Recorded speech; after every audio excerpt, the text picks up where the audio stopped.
Welcome and thank you for standing by. At this time, all participants are in a listen-only mode until the question and answer session of today's conference. At that time, you may press star, then the number 1 on your phone to ask a question. I would now like to turn the conference over to Patrick Shepard. Thank you. You may begin. Great. Thanks very much, Jennifer. Good afternoon and welcome to the first in our Transition Readiness Series. You may have noticed a little bit of a difference in our branding of this particular series and this particular class. This is our regular time slot for the Advanced Practitioner Series. And for the next few months, we are going to be transitioning to the Transition Readiness Series. And the idea is that rather than break things up, having an easy class or a more introductory class and then a more advanced class each month, we'd like to offer you a series of courses that will prepare you and your programs for the presidential transition. And we're not just going to be talking about public financial disclosure for the next several months, right, Cheryl? No, we're going to be discussing a whole host of topics that are of importance to every ethics program, particularly when you're dealing with a presidential transition. So we will be looking at program management types of things, how to get your ethics programs in shape. Election year readiness or Right. relevant topics, like we will probably do something on some of the events that occur in an Right. election year, which you typically don't have during any other season. Topics like that. Yeah, so I think, the important thing to remember is this is much bigger than just the financial disclosure workload, which is going to be significant. But we also want to be thinking about our resource needs for our programs, being able to preserve those resources in an environment with new leadership, being prepared to brief new leaders, and not forgetting about the people who are leaving government. Yes, exactly. So, that's going to be another big piece of work that we'll have to tackle as a community. And it's a good opportunity to get people involved in the program where you see that you have resource deficiencies. So we're going to be starting with some financial disclosure topics because it's financial disclosure review season. Yes. And then through the summer, we're going to be talking about some program topics. And then, as we sort of run into issues as the process unfolds, we will address those things. So we hope that you find this helpful. And when we're through with this, we'll return to the Fundamentals and Advanced Practitioner Series. So not going away, Right. just going on vacation. So today we're talking about accepted investment funds versus mutual funds. And I think this is an area of understandable confusion that sometimes leads to outcomes that, really aren't the best. Yeah, I think that and as we walk through today's class, I think that you'll have an appreciation for why you yourself might conflate concepts here, because we are dealing with two very different concepts from the standpoint of the purpose of the conceptual Right. frameworks that we're working with, but we're dealing with similar instruments. Right. And so I think that there's a tendency to confuse the concepts with the instruments to which they typically refer. Right. And I think actually having this discussion brings to us some clarity about our dual roles as financial disclosure reviewers, Right. and the dual purposes of the public financial disclosure system. I think the existence of the confidential system sometimes causes us to leave out or forget the transparency aspect of the public system. Mhm. And it's always good to remember that because you really can't bring exactly the same sensibility to your public reviews as you do your confidential reviews, because there is this duty to disclose and there is sort of a right on behalf of the public to access this information if they would like to. So, we want to keep both of those objectives in mind.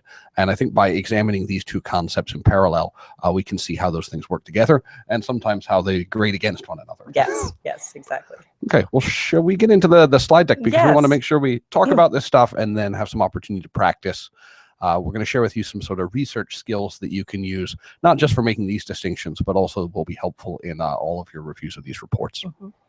And you all should have received a copy of the PowerPoint slide deck and also a document that contains 3 examples that are application exercises that we're going to be going through.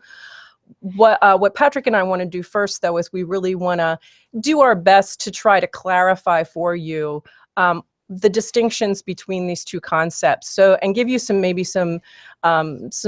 easy ways to sort of remember how to keep them straight and Right. how to keep them clear.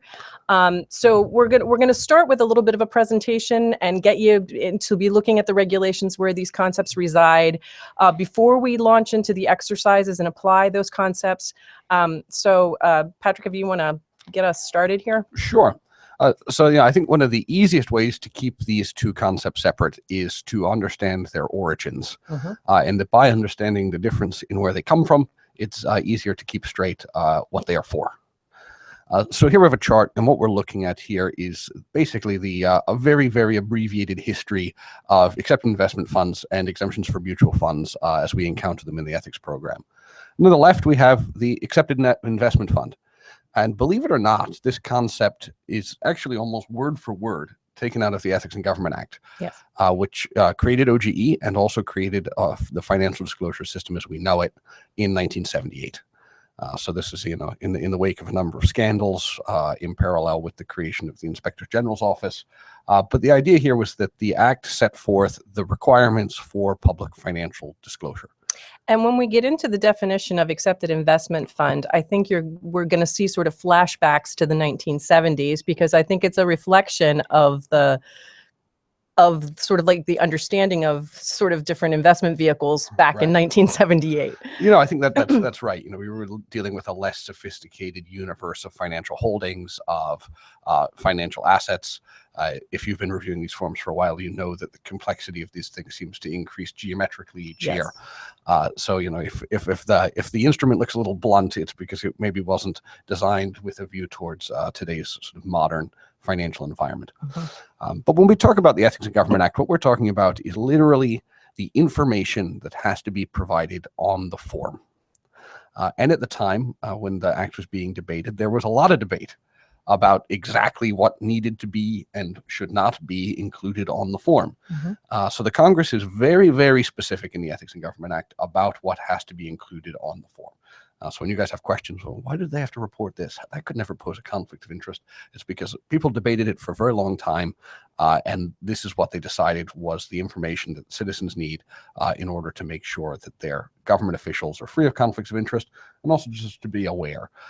So when we look at the Ethics in Government Act, we find a lot of specificity, and one of those elements is the accepted investment fund definition. Yes, and so when you look at sort of if you think about it from the aspect of the technical review of your form, which is to say that your due diligence with respect to making sure that the form is technically sufficient, which is only one half of the job that you're supposed to do on these forms. Where you derive the authority to sort of like make that determination is in the Ethics in Government Act. And OGE is bound by what is a very explicit statute.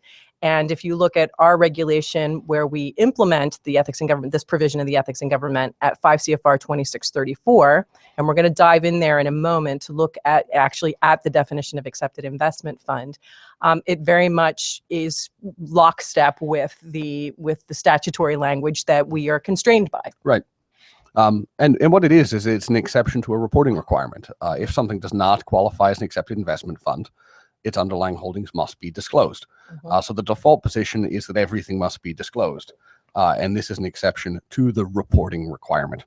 And the concept where we get then confused is with our commonly used exemptions for mutual funds. And we find these in 5 CFR 2640, which is the implementing regulation, not for the Ethics in Government Act. No, it's for the Criminal Conflict of Interest Statute, 18 U.S.C. Section 208. Exactly, which has its origins long before 1978. Yes. And was created in 1996 by OGE because 208B2 provides OGE the authority to exempt certain interests.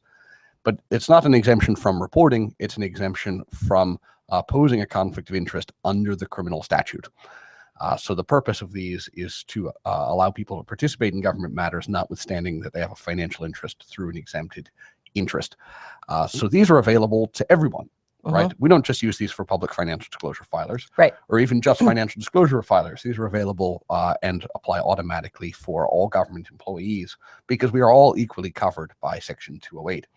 Exactly. But again, getting back to our sort of our framework for the review that you do of a public financial disclosure form, whereas EIF is reaching to this technical sufficiency concept and the disclosure itself, the exemptions for mutual funds is reaching to the conflict of interest piece.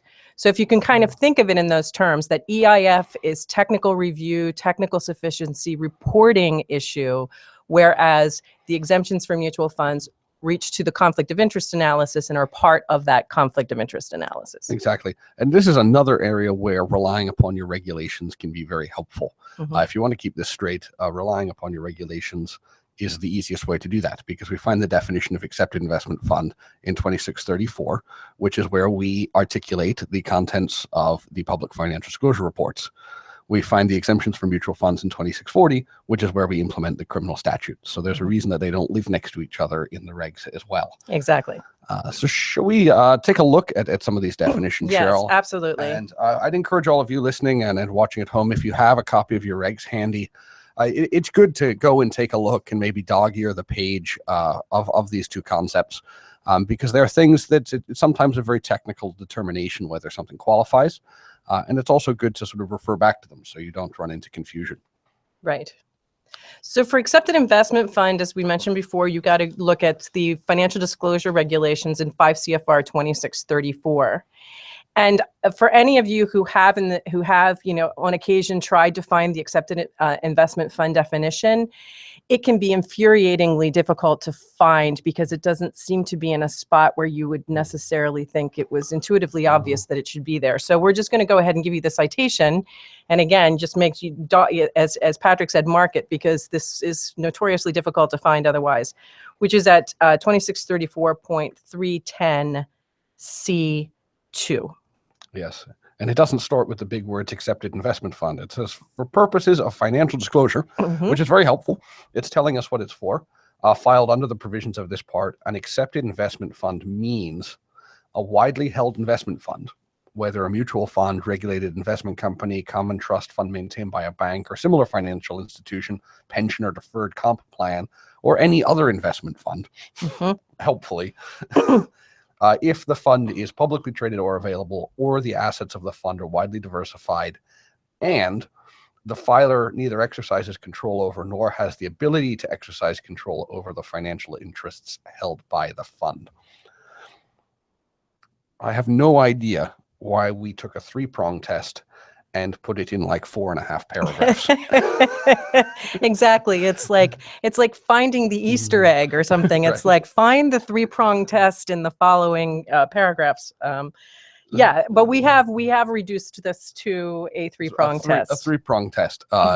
And if you took logic in school and remember your syllogisms, they can be helpful in applying this 3-prong test. So we have simplified matters by taking those 3 prongs out of these 4 paragraphs and putting them on your screen. So the first prong is that it has to be widely held. And we kind of bury this prong up in the top part of the paragraph, and it doesn't sort of appear as its own individual element. But that's very important. In order to qualify, it must be widely held.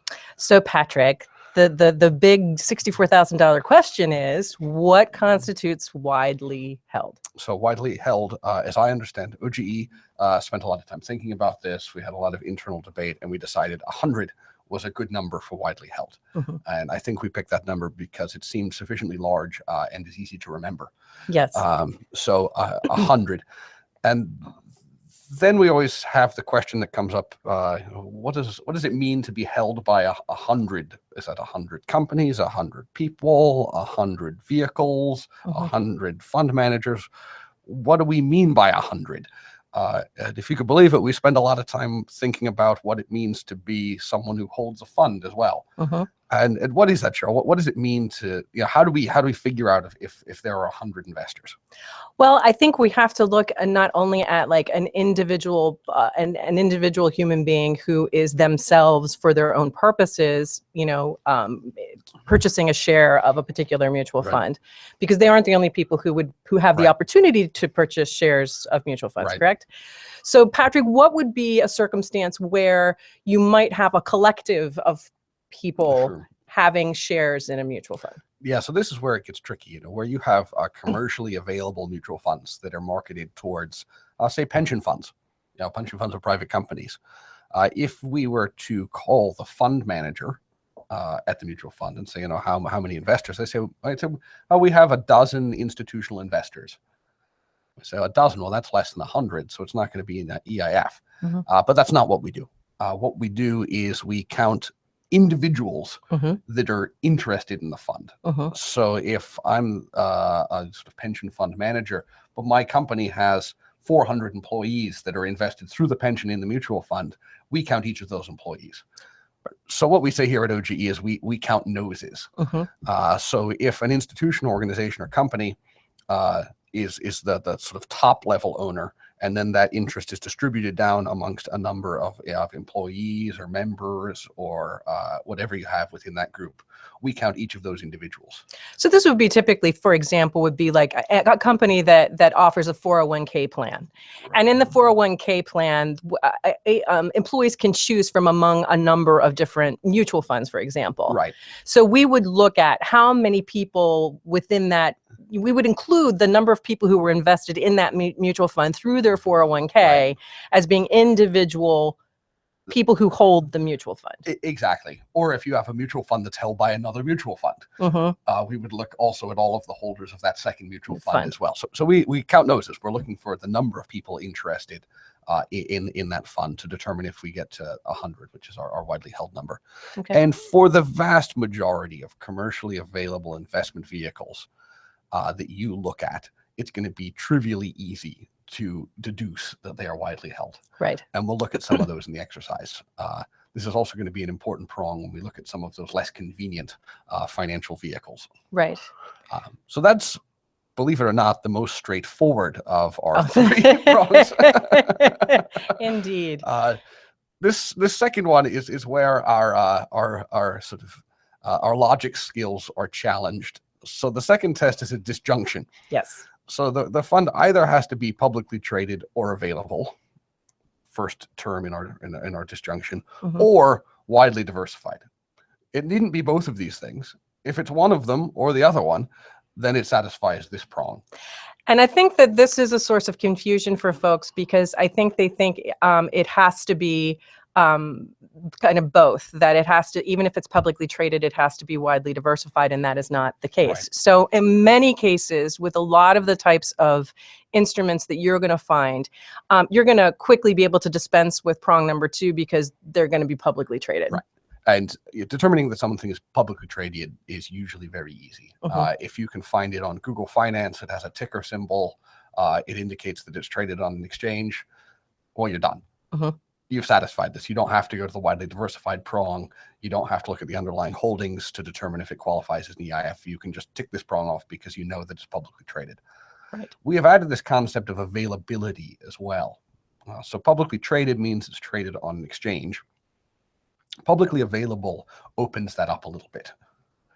And this gets a little bit tricky. Yeah. Yeah, it does get tricky. I mean, the instantiation of that comes to mind for me, and it's just because I've experienced it, was if you have a fund, for example, that was an open fund at one point and people were allowed to purchase it, and then after a certain time the fund closed, the fact that it was at one point in time publicly available means that it's still, you still treat it as if it were, even if it's no longer being traded like it's a closed fund and nobody else can purchase it, because it was at one point open. Yeah. It's publicly available. So basically here we actually use a relatively intuitive definition of publicly available.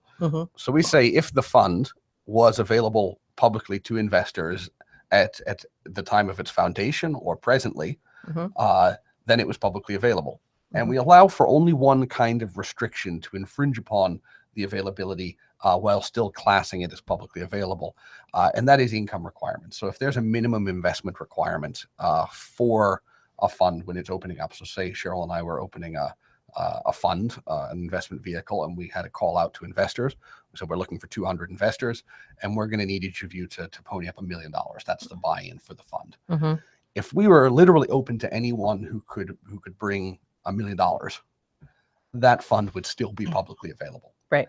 And if we then close the fund after we had the 200 folks and we said we're not accepting any more people, because it was open at one time, it's still publicly available. So if at any time it was available to anyone, any investor, with or without minimum investment restrictions, it's publicly available. Right. So this is good because it means that funds or other pooled investment vehicles that are traded outside of an exchange, like private equity firms, can qualify in some cases as accepted investment funds. So that's going to be the place that you really want to focus your effort, because this determination is usually considerably easier than making the determination about widely diversified. Right. And another situation where something is probably not publicly available, or a constraint that would be on its availability that would make it not publicly available, is sometimes you have large corporations, or I think sometimes law firms will have their own sort of boutique funds that they have created for them and for their employees, that only their employees of that organization can have access to, Right. and to purchase shares in those funds. So if you have one of these exclusive kind of boutique retirement fund things, that you have to, one of the qualifications is you have to be an employee of that organization to get them, we would say that that is not publicly available. Right. So that's very important. So, if you see, and I think we see the most with law firms, but other kinds of companies have them as well, that they have a fund that they have set up only for members or employees of their organization. Right. Well, that's beyond just the income restriction or the minimum investment restriction. So it's going to fail publicly traded or availability test. Right. So that would be the case in which we have to go to the second part of our second prong, which is widely diversified. So what does it mean to be widely diversified? And here we do have a definition in the regulation. Yes. And where is that definition, Patrick? This is actually pretty helpful. It's immediately below the definition of accepted investment fund. And it says a fund is widely diversified if it holds no more than 5% of the value of its portfolio in the securities of any one issuer, and no more than 20% in any particular economic or geographic sector. And this is kind of a pain. Yes. Because this is the one place where we have to kind of do some math and really look at the holdings to determine if these two are met. So my advice to you is that if you can get to EIF by determining that something is publicly traded or available, that is the preferable path to EIF. Right. Because it requires less math. And if we were good at math, we'd be engineers. Yes. So, it doesn't require us to dig so deeply into the holdings of the funds. And also with these ones that are, private equity type funds, or private companies that exist for a purpose of making investments, sometimes getting the underlying holdings of the portfolio can be a challenge. Yes. And I mean, I think that's one of the biggest challenges is how do you even get the information to be able to make the determination? So, some managers prefer not to share that for obvious reasons. So, it's challenging to get there, but if that's your only way forward to accept an investment fund, that is the standard that you need to apply, and sort of look for those percentages. And one thing I want to emphasize here, because we're going to be emphasizing it again and again and again, is that currently, as the definition exists in 2634, which is the regime under which we are operating at the moment, even though we have some proposed rules out there in the offing, this definition of diversified is not the same definition of diversified for purposes of the exemptions. And we're going to get to that in a minute, but I want to state that right up front right now so that everybody's aware that currently the definition of widely diversified that we're using here that's in 2634 is not the same definition of diversified that you use for purposes of the exemptions. And this is another place where relying on your regulations can be very, very helpful. Yes. Because you want to use the definition of widely diversified that appears right next to the definition of accepted investment fund. Yes. It's almost like we intended to do that. So, if you can't get to EIF through publicly traded or available, do look to the widely diversified test. And then we get to our third prong, which is independently managed. And this is also fairly straightforward. It means someone other than the filer manages the fund. It also means that the filer is not able to manage the fund. And sometimes you'll have challenges with filers to say, oh, but I don't make the decisions. My account manager makes those decisions. I'll say, could you make those decisions? Well, yes. Then it's not independently managed. Right. So if the filer has any legal mechanism for input into the composition of the fund, it's not independently managed. If they do not, it's independently managed. Right. Again, with our commercially available mutual funds, if you call the fund manager over at your Fidelity Growth S&P 500 fund and say, I really think you're blowing it on this call and you should really buy such and such stock, he's just going to laugh at you. Yes. But if the person on the other end of the phone would say, you have a really good point, I'll get right on that. That's a pretty good indicator that it is not independently managed. Right. So that's the question you want to ask there. So it's a three-pronged test, must be widely held, must be publicly traded or available or widely diversified and independently managed. So the clearest path to EIF is widely held, publicly traded or available, and independently managed. Yes. If you can satisfy those three, you're done. If publicly traded or available proves a challenge, you can look to widely diversified. And again, remember, if that three-prong test is met, all that means is that the filer doesn't have to disclose the underlying holdings of the fund on the report. It has nothing to do with the conflict of interest analysis. And in a somewhat unfortunate sense, it might not even mean that you don't need to know what's in it. Right. Because, as we all know, the financial disclosure reports don't always provide us every single piece of information we need to thoroughly prevent conflicts of interest. So just because they're not reportable doesn't mean we don't need to be concerned with them, because it's very possible that we do need to be concerned with them. They just don't have to be reported. Right. All right. So that's our first half. And remember, that started with the Ethics in Government Act of 1978. It talks about what has to go on the form, and it has a complex process in our three-prong test to see if the underlying holdings have to be reported. So now we've determined what it means to have a complete public financial disclosure report. Right. Good for us. Yes. We haven't talked at all about conflicts of interest. No, we haven't. And that's where we come to the second part of our confusion, which is now that we have the complete report, we have to do a conflicts analysis. Right. And we know that when we're dealing with funds, we do have some exemptions. Yes, we do have exemptions. We have exemptions for what we call in 2640 mutual funds. So we have to start there. And I always encourage people, and we've done this in past broadcasts, that you really have to know when you're in a different authority, what body of definitions you're operating with. So I think the first thing you need to do whenever you're dealing with something that appears to be a fund type of instrument, and you suspect that it might be a mutual fund, is to make sure that it is in fact a mutual fund as that is defined in 2640. So I've jumped ahead about 100 pages in my regs. Yes. Over to 2640, where we implement the criminal conflict of interest statute and issue the exemptions. And I'm taking a look at the definitions, and we have some similar kinds of words with some quite different definitions. Yes. So when we were talking about the accepted investment fund, we said it could be a fund, a trust, a pension, a deferred compensation plan, or any other kind of fund-like thing. Right. Here we don't have that. Right. Here we have a definition of mutual fund, and it's pretty specific. It doesn't say anything that's kind of like a pooled investment vehicle. It says, no, it has to be a mutual fund. So, yes. So what's that look like? Well, and if we're at 2640.102K for anyone who has maybe not gotten there in the reg yet. So it says very explicitly that a mutual fund is an entity which is registered as a management company under the Investment Company Act of 1940 as amended. For purposes of this part, the term mutual fund includes open-end and closed-end mutual funds and registered money market funds.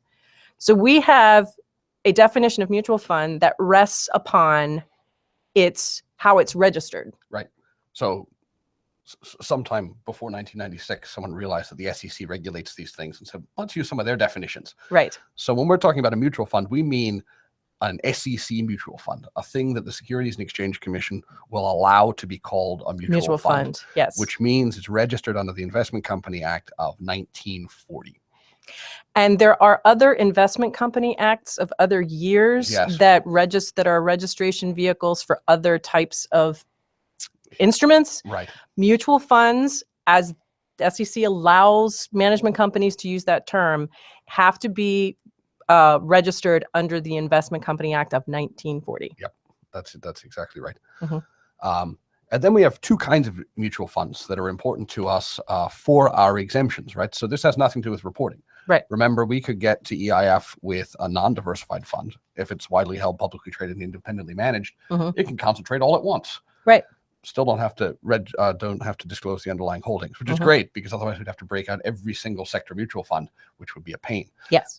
So that distinction is less important for the accepted investment fund unless for some reason it's not publicly traded or available. For purposes of the exemption, it is immensely important. Yes. So let's take a look at those two definitions. Okay. So if we look at the first definition, which is at 2640.102. Now here's where I said before, widely diversified for purposes of EIF is a categorically different definition from diversified for the 2640 exemptions. You're going to see here exactly what I was talking about, 102A.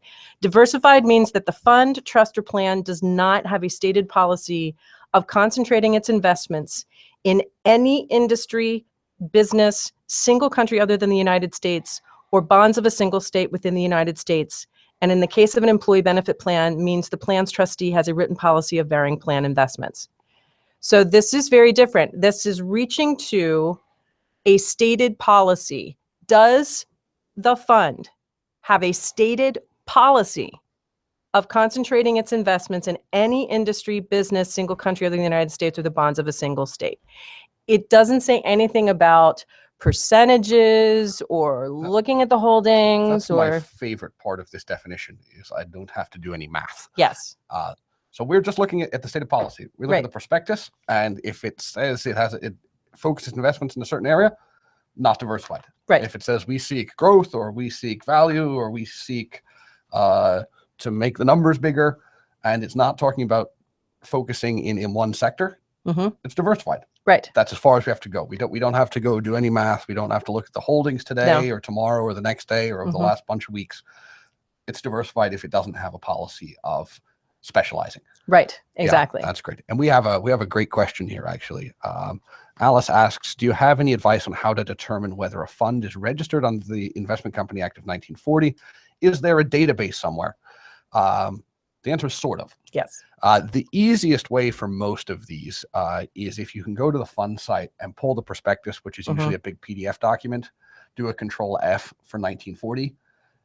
It usually tells you there. Yeah. I think they're required to tell you. Yeah. Sometimes it can be difficult to find that document, but if you can find the document, you do a Control F for 1940, the fund information site usually will give you that information. Sometimes it's a pain to find that, and sometimes you can't. Maybe someone's held the fund for 1,000,000 years. It's been closed since the 70s. They never even got that documentation up on the internet. They're going, well, there is another way. You can go to the SEC's website and use their Edgar system. Yes. There's a little button on the homepage of the SEC site, and Edgar is clunky. Well, it's great because it has all the information in the world. It's difficult to use because it has all the information in the world. So you're trying to figure out what is relevant and what isn't. So if you could find the name of the fund, what Edgar will give you is all of their SEC filings. And I just like to pick one that looks kind of recent. The 10K reports are usually pretty good. Do a Control F for 1940 and it'll usually tell you. Right. Sometimes it's tough because you go there and if you don't have the whole fund name, you put in half a fund name and you get, millions of documents. So it's really emphasizes the importance of making sure you know exactly what you're looking for. But I'd start with the prospectus, and if you can't find it there, go find a filing in Edgar, and then do your Control F for 1940. There's sort of a shorthand for publicly traded and commercially traded mutual funds that is, I don't want to say it's 100% foolproof because I don't know that for a fact, but I would say it's usually a fairly certain indication that it's a mutual fund, which is if it has a ticker symbol that is 5 letters long with the last letter being X. Yeah. That's a good indicator. That's a good indicator that it's actually an Investment Company Act of 1940 mutual fund, because I think that likewise, I think SEC sort of controls who can use the word mutual fund. Yeah. Right. And then have ticker symbols that look like mutual funds. Right. But usually, the things that you see that are called mutual funds are mutual funds for purposes of the act. Right. Okay. So the next question is, does the fund have a stated policy of concentrating investments? We talked about. So we have to decide if it's a diversified fund or a sector mutual fund because the exemptions differ. With the diversified funds, right, we can never have a conflict, right? They're just full stop exempt. Yeah, I mean, you could have $1 million worth of a diversified mutual fund, and the exemption covers any and all amounts of shares in diversified mutual fund. And when we get to those sector mutual funds, we have a de minimis. So now we have to do math again. So what do our numbers look like for the diversified or for the sector mutual funds? Well, if we go to 2640. 0.201 B2. Yes. It says an employee may participate in a particular matter affecting one or more holdings of a sector mutual fund or a sector unit investment trust, where the disqualifying financial interest in the matter arises because of ownership of an interest in the fund or unit investment trust, and the aggregate market value of interests in any sector fund or funds, so you have to aggregate, and any sector unit investment trust or trust does not exceed $50,000. Okay. So we have a $50,000 de minimis, but where we have matters that will affect multiple sectors or multiple funds in the same sector for the same employee, we have to add them together to make sure they stay below 50. That's correct. Okay, so this is where our income or our value type boxes become helpful in making this determination. Right. But remember to aggregate. This does not say we don't have to worry about holdings valued at less than $50,000. Right. It says that for a matter, if your interest arises from an ownership interest in sector funds and the totality of that interest is less than 50,000, then you may participate without violating the conflict of interest law. Right. That's Cool. correct. Okay. That's correct. Well, I think we've this all gets a lot easier, I find, once we actually sort of get in and start practicing. Mm-hmm. So we list out here just one more time. Mm-hmm. The accepted investment fund concept is only for reporting and does not tell you anything about whether a fund does or does not qualify for an exemption to 18 U.S.C. Section 208. Mm-hmm. So these are two separate processes that I would encourage you to undertake as two separate analyses. Yes. Don't try and do them at the same time. Exactly. All right. So shall we see about an exercise? Yes. Let's get into the exercises. Very good. So with the first exercise, what we're asking you to do for each of the holdings that we've listed is to force yourself to go through this sort of two-part analysis. First, determining whether or not the investment that's listed would qualify as an accepted investment fund, meaning would the underlying holdings of the fund have to be disclosed or not have to be disclosed on the form. And then once you've made that determination, then go on to determine whether or not you think it is a holding that would qualify for either of the mutual fund exemptions. Okay. So should we just start with the first one here, Cheryl? Sure. So the first question here is we're looking at the Fidelity Advisor Technology C Fund, ticker symbol FTHCX. Yes. And we're going to try and do two things here. First, we're going to try and determine if it's an accepted investment fund by asking, is it widely held, is it publicly traded or available, or widely diversified, and is it independently managed?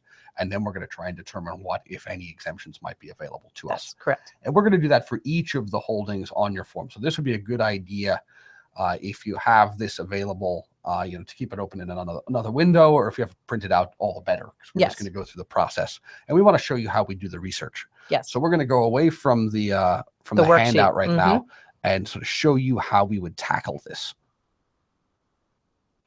Because I think that's the thing that most people find daunting is kind of like, where do I even start? If you're not somebody who is particularly savvy with financial, matters, this can be a steep climb or feel like a steep climb if you're doing it for the first time. Right. So here we're taking a look at the Google Finance page for Fidelity Advisor Technology Fund Class C. Google is one of many search engines that you can use to find financial information. They all have sort of strengths and weaknesses, but for the purpose of this one, we just looked it up on Google Finance. And we can see here we have some clues right off the bat. Up here it says MUTF, which tells us it's a mutual fund. It's a mutual fund. And then we have a ticker that follows the convention of mutual fund naming. So that's very helpful to us because it means that it's going to be publicly traded. Things that you find when you're doing research on something like Google Finance, generally speaking, they're going to be publicly traded. Right. We also get some help here in that we get some key statistics that are very helpful in making some of the other determinations. So we can see the asset allocation, which is helpful if we need to determine, or if we're looking at diversification. We can see the total value, the total number of shares outstanding, all of that kind of information. And this is a huge fund. The total assets under management are enormous. Right. So I think we can fairly assume that more than 100 people are invested in the Fidelity Advisor Technology Fund Class C? I think with most publicly traded mutual funds, it's almost axiomatic that they are also widely held. Yes, if they're yeah, exactly. So if they're traded on an exchange, or if we can find them in an environment like this where someone's following them and providing real-time updates, the number of investors is fluctuating all the time, but I think it's always going to be over 100. Yes. So I think we can comfortably say it's widely held. Mhm. We can see that it's publicly traded and or available. Mhm. And then the only question is, do we have to determine if it's independently managed? Mhm. And this is another place where, with a standard mutual fund, except for the fund manager, Right. these are going to be independently managed. And when Yeah. you do this research, they'll show you who the fund manager is, which is very helpful. And if your filer is someone other than the fund manager, then you're good to go. Yes. It's independently managed. Mhm. So this is a relatively simple one. It's also very helpful that the filer has given us the ticker symbol, and that when we looked up the ticker symbol, it matched the name of the fund. Mhm. So we know we're looking at the right thing. And that's also going to be important, because there are a lot of technology funds. There are a lot of Fidelity funds. There are a lot of things that have names like that. So sort of disambiguation is very important. Right. Okay, so here we said that this is an EIF. Great. And so what does that mean, Patrick? So that means we don't have to report the underlying holdings. Thank heaven. Which is good, because there are probably hundreds of them. Yes.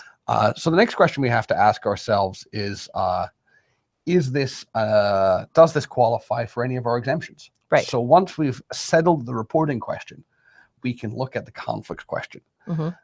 So the first question is it a mutual fund? And we have every indicia that this is a mutual fund. Yes. One, Google tells us it's a mutual fund, and then it has a ticker symbol that's consistent with the naming conventions of mutual funds. Right. The SEC determines who can use those designations, and we can be almost 100% certain that this is registered on the Act. Yes. If we were not certain, we could go to Edgar and find out. Mhm. We could go to Fidelity and pull the last prospectus and find out and Right. verify. But I'm fairly confident that saying that this is a mutual fund for purposes of 2640. Right. So the next question we have to figure out is we have to think about whether it's diversified. Mhm. And in that case, the description becomes very, very helpful. Okay. And what does this description say? Says the fund normally invests primarily in common stocks. It invests at least 10% of assets in securities of companies principally engaged in offering, using, or developing products, processes, or services that will provide or will benefit significantly from technological advances and improvements. So they invest in companies that benefit from technology. It's a very small universe of companies, I'm sure. The fund invests in domestic and foreign issuers. It uses fundamental analysis, et cetera, et cetera. Mhm. So this is actually kind of tricky, Cheryl. So when we looked at that definition of diversified, Mhm. it said that they have to have a stated policy of focusing in one sector within the economy, Mhm. the bonds of one state within the U.S. or one Mhm. country outside of the United States. Mhm. So we're not looking at a sector fund because of country investment. This isn't a country fund. Right. It's not a bond fund, so we Right. don't have to worry about that prong. So the question is this a stated policy of focusing in one business sector? Well, I think, and this is a place where I think people get kind of hung up on the word technology, because I think people immediately call to mind like maybe information technology, but is information technology the only industry that uses technology or that has technological advancements or that might be subject to or be useful in a technology fund? Well, I think that this is why it's really important to read the description and not Mhm. just look at the top line name. Mhm. Because when we looked at the description there, it said it has a policy of investing its assets in businesses, industries, and companies that can benefit from technology. Mhm. That seems to me to be virtually every Every business business. in the country. So they're picking their opportunities for investment based on what they believe to be a technological benefit or people who will benefit from advances. Right. But I don't see this as a stated policy of investing in one industry. No, and beneficiaries of technology are not one industry. Exactly. And typically when you do see a concentration, they are fairly explicit about the degree to which they concentrate, and they sort of name the industry that they concentrate their investments So in. we could contrast this with something like maybe a computer hardware fund. Right. Right. That said, we invest in companies that are engaged in the business of making computers. Right. That's a sector. Right. Or an energy fund where we invest ours in Energy producers. Energy producers. Yes. Right. So we really need to look at the description. Mhm. And we have some good guidance out. You can either use the new public financial disclosure guide to help you make these determinations, or we have an advisory out on determining sector versus diversified mutual funds. Well, the thing that's kind of hard to see at the bottom of that description paragraph, but it says fund filings, and there's a PDF file there. So you might actually be able to find a little bit more of a description. Yeah. If we clicked on that, we could probably also confirm that it's registered under the Act. Right. So a lot of times you don't even have to go anyplace other than a profile page of a fund to sort of have self-contained on that page a variety of resources and links to resources that can help you answer all these questions. And we also have the name of the fund manager here. Yes. So we have pretty much everything we need to do to determine both that this is an accepted investment fund, so we don't have to disclose the underlying assets. And despite our initial reservations about the name of the fund, it looks to be a diversified mutual fund. Yes, I agree. I think it is a diversified mutual fund. Okay, excellent. So that's good news all around. Yes. Let's move on to our next asset. So here we're looking at IAU, the iShares Gold Trust. So the first thing we have to find out is it an accepted investment fund, or do we have to report the underlying holdings? And our first question is it widely held? And that's a really good question. And so we have some information here that can help us to make that determination. Something that I find very helpful is the trading volume. So the volume of shares trading today is 5.9 million. Wow. I think it's going to take more than 100 people just today have invested in the iShares Gold Trust. So when we're looking at and trying to sort of figure out if this is widely held, that's a really good indicator that this is widely held. Right. It also has a ticker symbol. Yes. So that tells us it's publicly traded. And it's not just publicly traded, it's trading a lot. So we've sort of satisfied that it's widely held, and we can see easily that it is publicly traded. So the second question is it independently managed? And the final question is it independently managed? Because we don't have to go to diversification. Right. Because we've already ticked the box for publicly traded. Yes. Which is great.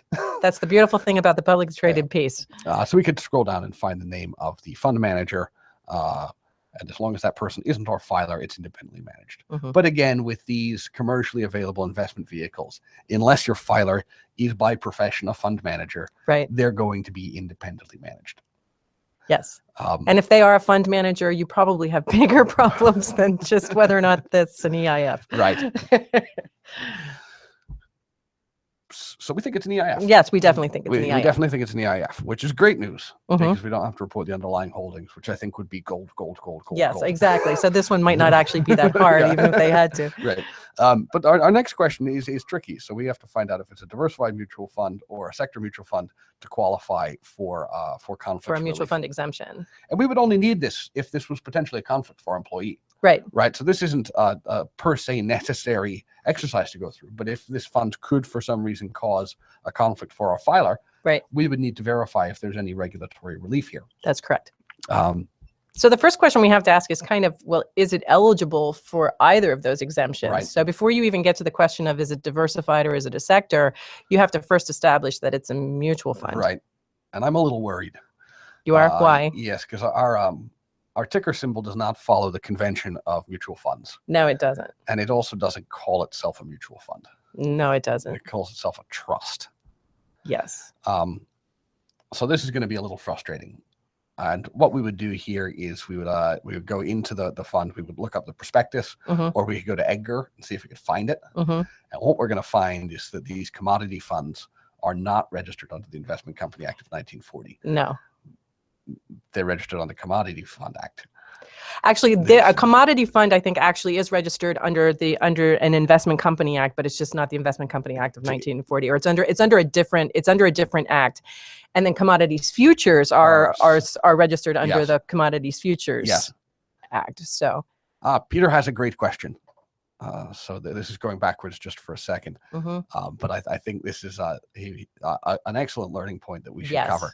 So I said, regarding the Fidelity Technology C Fund, the last line of the Google Finance description actually says the fund is non-diversified. Do we assume that's a different definition of diversified, so we can't take that at face value? You're exactly right, Peter. Yes, you are exactly right, Where Peter. when it comes to the definition of mutual fund, for purposes of the exemptions, we use the SEC definition and the registration requirement under the Act. When it comes time to determine if it's diversified, we do not use their definition. We use our own broader definition.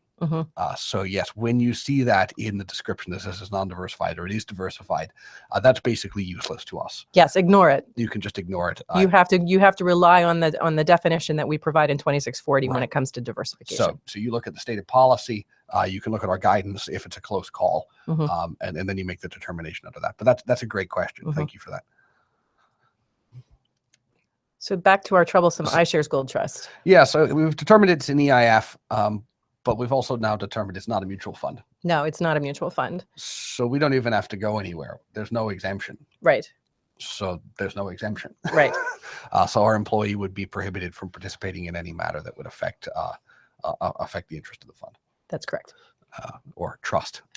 I think the SEC would prefer we not call it a fund. All right. So then we have this last one, which unfortunately is becoming increasingly common. Yes. So we have the MFS Large Cap Value Private Portfolio. And I put that into Google Plus or Google Finance, and I got a big nothing burger. Got zero information. It's like, oh, daggone. So I cleared my schedule for the afternoon because this is going to be a pain. So this is a good place to start. And what I did is I made sure that we used the entire name of the entry, and I put it in here, and we didn't find anything. We didn't find a ticker symbol. We didn't find indicia that it's traded on exchange. We didn't find anything. At this point, I might go back to the filer and say, is this really, really the right name of the thing? Yeah. Or is there something you left off? Or did you add words in there? You know, could you look again? There might be like a large cap value fund. Right. And if we were looking for that, that's a different animal. We may find something. But in this case, we didn't find anything. And I actually went back to the filer and I said, filer, are you sure these are the right words? He said, absolutely. And you went, oh, darn. Yeah. So, and it's a rare day that a search engine search returns nothing. Yes. So this is a problem for me. So we went out and we looked somewhere else. We left Google Finance and just went to our favorite search engine and put in the MFS Large Cap Value Private Portfolio, and we got something. Yay! Which is great. So we're making progress here. And what we got was a description of the portfolio. And again, I'm a little concerned because they're not using the word fund. Yeah. And the fact the private portfolio just makes me feel like I'm looking at an animal here that's something very different. So let's take a look at our EIF test first. So we want to look for indicia that it might be widely held. And I looked around here and I kept seeing this word account. Oh. I saw things like, total assets under management, which are really big numbers, which would suggest maybe there are a lot of people involved. But never the word fund. And always the word account. And the thing about accounts is that they're held by individuals. Yes. So if we were to dig deeply into this, we could look over at the characteristics maybe and sort of read about what kind of thing this is. It's going to keep telling us again and again that it's an account. And the thing with an account is it's held by a single individual. Yes. So I could open one of these kinds of accounts, and Cheryl could open one of these kinds of accounts, and any of you could go open one of these kinds of accounts, and we would each have our own account. Just like if we went to a bank and opened a checking account, they're both checking accounts, but mine is my checking account and yours is your checking account. And so when we look at that, do we think that an account, checking account, portfolio account, brokerage account, is widely held? It can't be by definition because you are the only person who holds it. Right. So yeah, your checking account does not have more than 100 investors, Exactly. even if your bank issues more than 100 checking accounts. Right.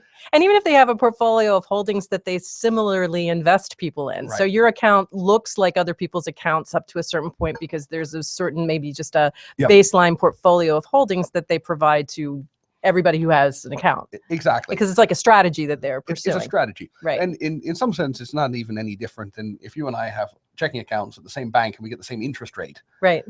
They're still separate accounts. Right. Right. Mm-hmm. If we have the same things in our brokerage accounts, they're still separate accounts. Right. So this is a really easy EIF determination.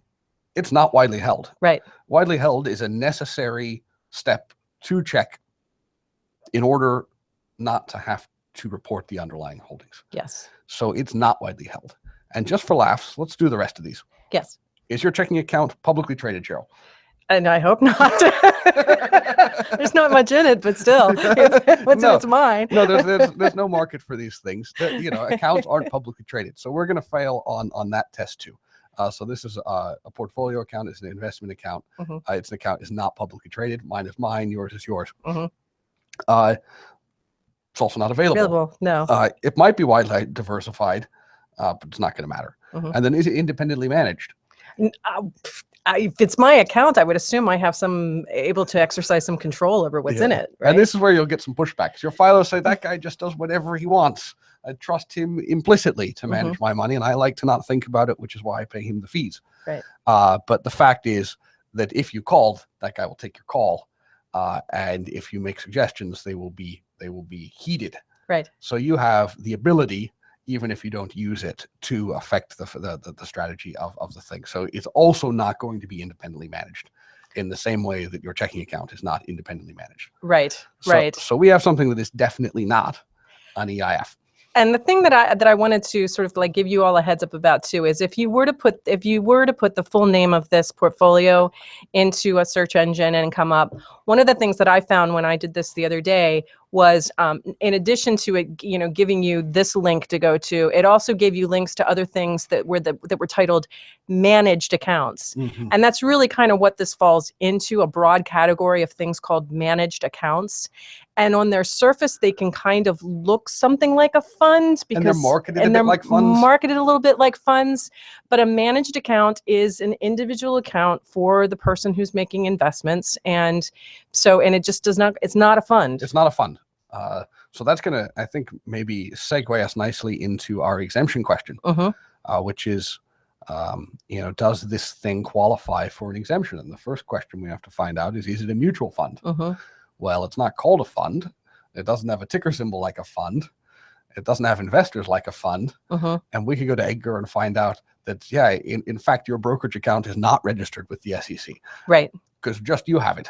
Right. That doesn't mean that there couldn't be underlying holdings that qualify for the exemption. So in this case, we could look at the underlying holdings, and there are going to be some diversified mutual funds that themselves will qualify. They'll have to be reported because it's not an EIF, and they may qualify also for an exemption.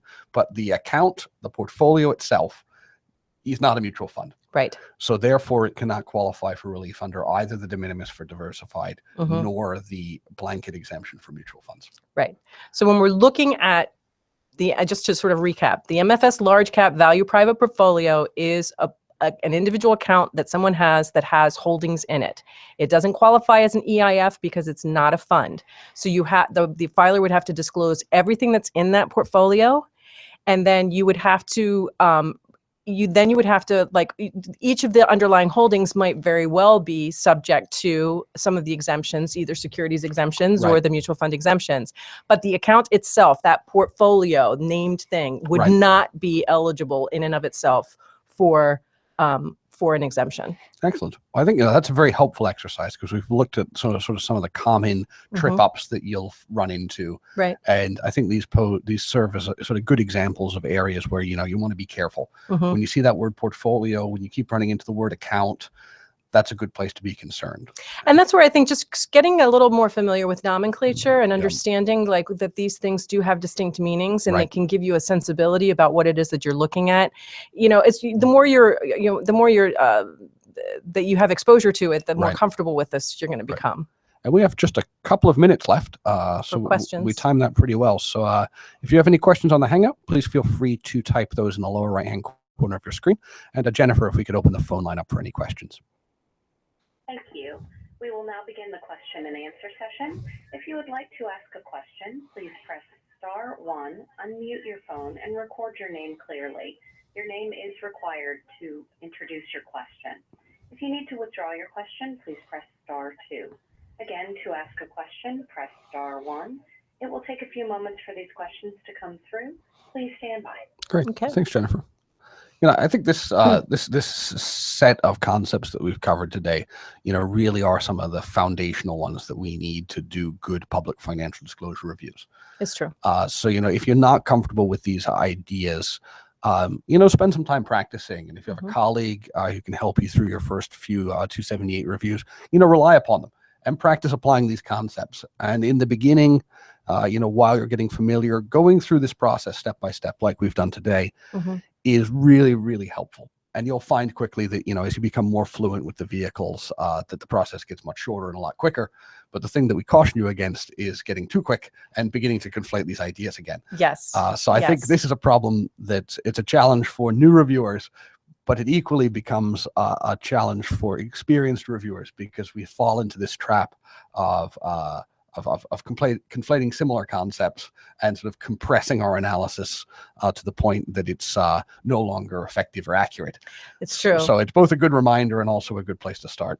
And I think on the front end of learning this, the more diligent you are about not just making an assumption based on what you think you're seeing, and really forcing yourself to go through the exercise of finding the prospectus, reading the prospectus, and so that you're armed with, you become familiar with the resources that are going to be determinative and that can really help you when you do run up against something that is a new animal. You're going to immediately recognize it as a new animal, because you're going to be like, this doesn't look anything like the standard stuff that I've been seeing.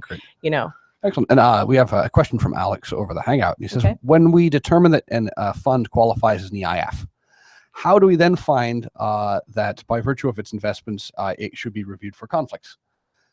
That's a great question. Once we've determined we don't need the underlying holdings, how do we know if we have concerns about the possible conflicts of interest?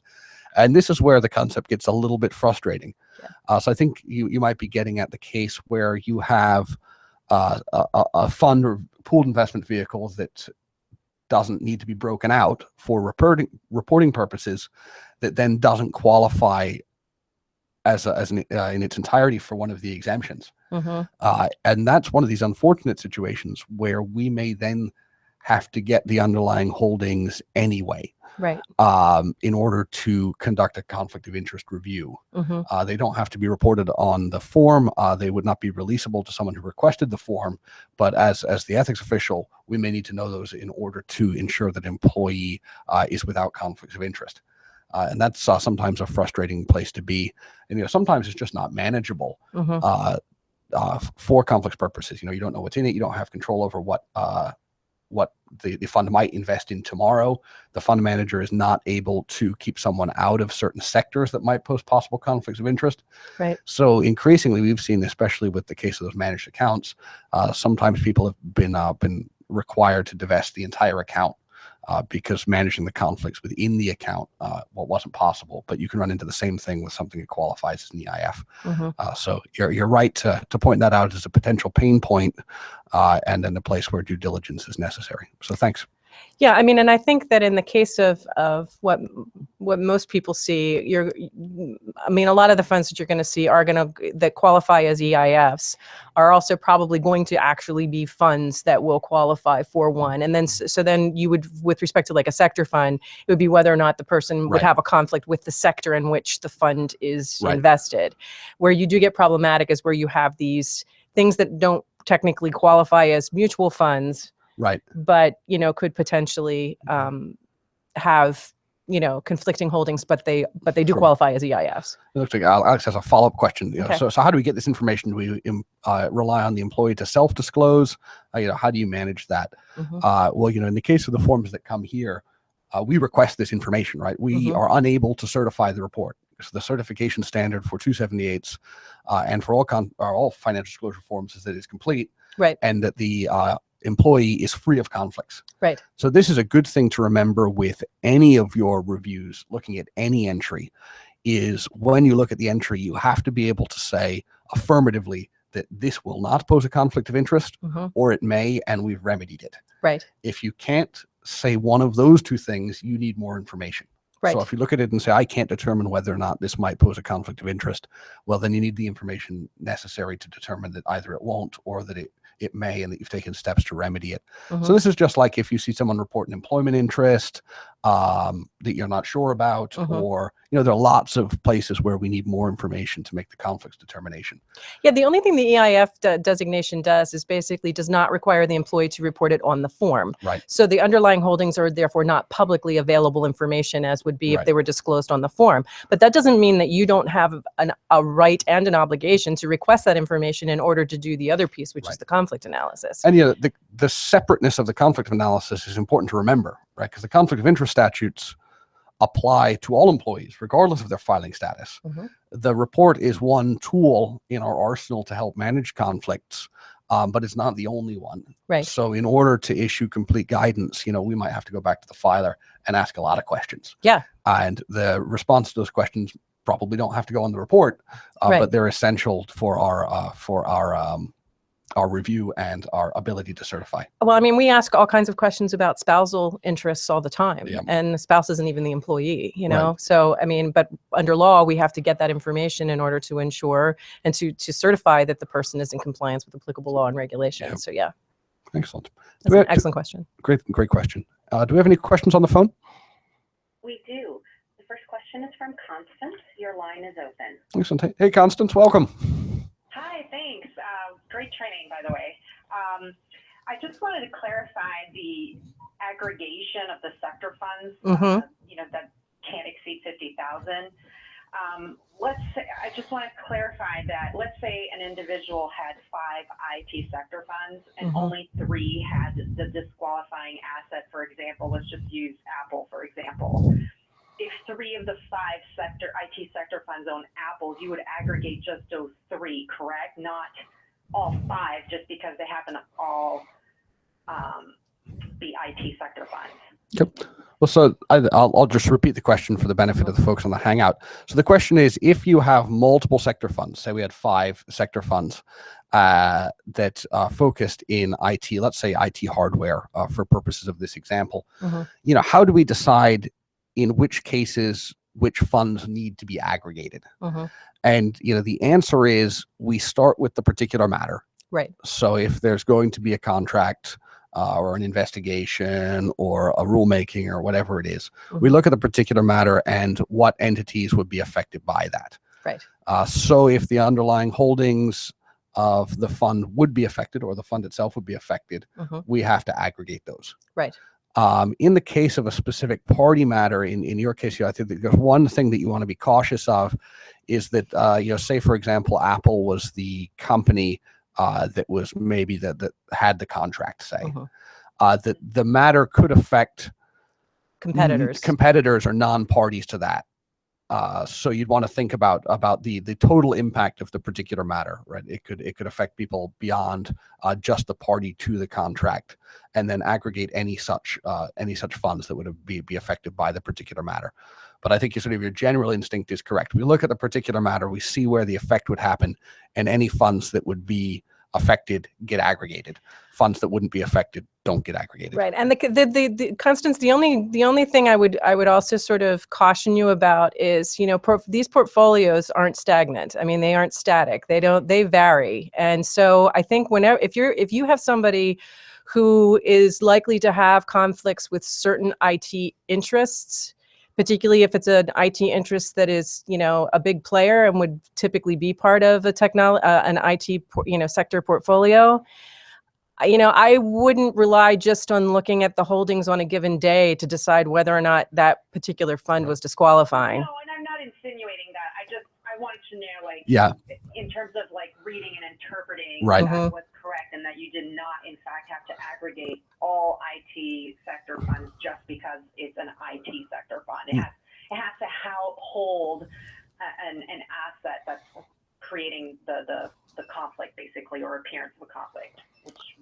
depending on the circumstances. Right. Yeah, no, that's you make a good point. So the point we're trying to clarify is that we start with the particular matter for Right. the aggregation to determine if the exemption applies, and Constance is exactly right. That's where you start. But then there's also a thing that we're usually doing this prophylactically. Right. So if there's the likelihood of a problem, we might advise the employee to keep all such interests below $50,000 so they can be certain they rely upon it. Right. But both of those can be true. Sometimes I think we run into the situation you describe where you have funds in slightly different sectors, so they're not usually affected as a group, and a certain matter might affect them as a group, which can be tricky. So if you're doing a rulemaking that affects, I don't know, a couple of industries or an industry that comes across a couple of sectors, that kind of thing can be tricky. But yeah, you're exactly right. So thanks, Constance. You brought that up. That was an interesting point. So thank you. Sure. Thanks.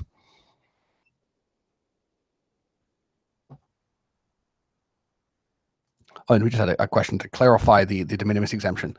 Yes, so the diverse or the sector mutual fund exemption is for an aggregate interest in a matter of less than $50,000. For 50, I think it's 50,000 or less. Or less. It can't exceed $50,000. Yes. Excellent. So yeah, thanks, Alex. Yeah. Do we have any other questions on the phone? We do not have any further questions on the phone at this time. Great, and we're just a few minutes over time, and I'm not showing any questions on the Hangout. But thank you all for joining us, and thank you for your attention and your participation and your really good questions. I think they've added a lot today. So we'd encourage you to continue to share with us your questions. Yes. And also to fill out your course evaluation, which you'll be receiving in a few minutes, and let us know if in the preparation for the transition and the challenges that you're looking at and the preparations that you're making, if there are things that could be helpful to you, please let us know. Hang on, Alex, I do want to answer your question. We have another question from Alex. He said he was looking at 2640.202A1, which specifies financial interest below $15,000. Now, the 202A1, if you look at that, that's a separate set of exemptions. That's not for mutual funds. That's for holdings in securities.